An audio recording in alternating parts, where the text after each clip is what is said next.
Pets are such a wonderful and important part of so many of our lives, and really there's nothing like the bond between you and your animal. For some of us, though, getting a dog or a cat just isn't an option for any number of reasons. But that doesn't mean that you can't have a pet. There are alternatives. Small animals like rabbits, guinea pigs, ferrets, and even rats make great pets too. And here to tell us, as part of our My Pet series, is Dr. Micah Colas from Oxbow Animal Health. Welcome to the show. Good morning. Thanks for having me. This is really great to show some alternatives to some folks at home. Why would small pets be a great option for people? That's a great question. A lot of people just don't think of these as a great small pet, but these animals have just as much ability to bond with owners and to be a part of the family as a dog and cat can.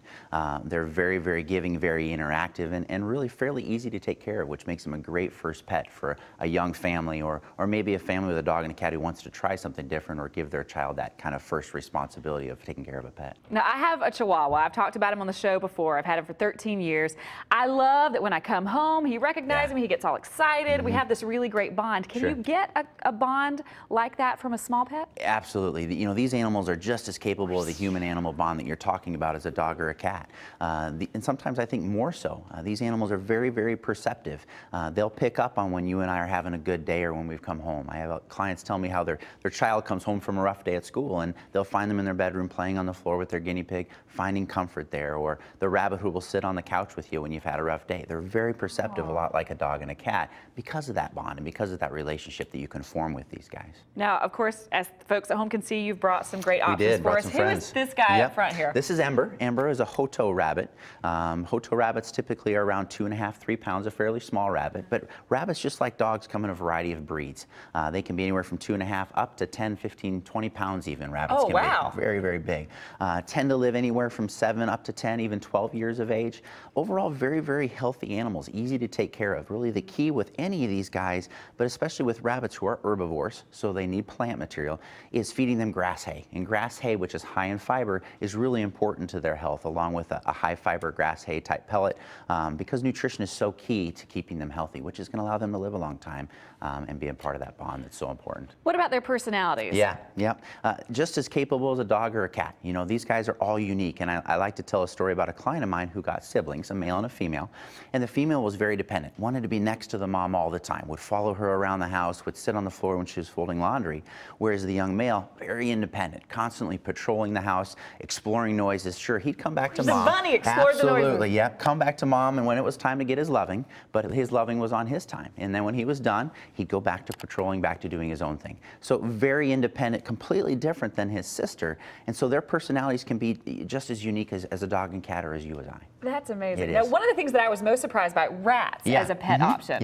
This is interesting. Yeah, rats are, I think, one of the best pet options that are really out there. And the reason I say that is because rats are so intelligent and so easy to take care of. They're basically like little bitty human beings. Very intelligent, very trainable. They're very, very clean animals. They tend to groom themselves really, really well. And again, with proper nutrition, they tend to live a long time. I mean, these guys being little bitty human beings, if you take them to the buffet, they're going to pick out all the stuff that they shouldn't eat, just like you and I. So feeding them right and not giving them the chance to selectively feed, so feeding a uniform pellet is really, really key to these guys. And what's the lifespan again? Yeah, these guys with healthy environment or healthy nutrition, 3 to 4 years is not that uncommon at all. And again, a very interactive, sociable pet. You like to crawl up in sleeves and play around there. Oh, so adorable. Now, what about the guinea pigs? They're so adorable. Yeah, guinea pigs, again, are another great first pet. They're, again, an herbivore, so a lot like a rabbit. So grass hay, especially like Tim Timothy and Orchard is really a staple of their diet.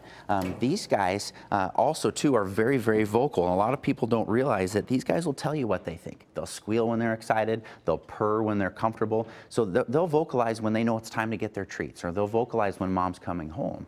So a very interactive pet. And again, you know, nutrition. These guys don't produce their own vitamin C, so it's important that they get that in their diet. But with proper nutrition, they can live 6, 7, even 8 years of age. Yeah. What about handling small pets? If you have a family, what's some of your advice? Yeah. Probably not doing what I'm doing right now. Well, you know, honestly, rats are very comfortable in that situation. Rats are very three-dimensional, so they don't mind crawling around, whereas guinea pigs and rabbits, they're more comfortable on the ground, on a flat plane. So understanding the animal, understanding what's comfortable to them, and then keeping them in those situations is important.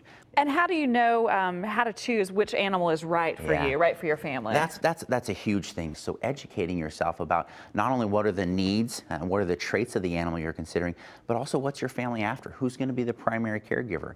Talking to the experts, talking to your veterinarian, or garnering information off of a website. Oxbow Animal Health is a great resource to really prepare yourself prior to becoming a pet owner. It has been so wonderful having you as a guest on our show. Thank you for being here. You bet. Now, a special thank you to the Broward Avian and Exotic Animal Hospital and Crazy Cavies for bringing on these special animals. And for our viewers there at home, the website and advice for choosing and caring for an animal, a small animal, check out oxbowanimalhealth.com.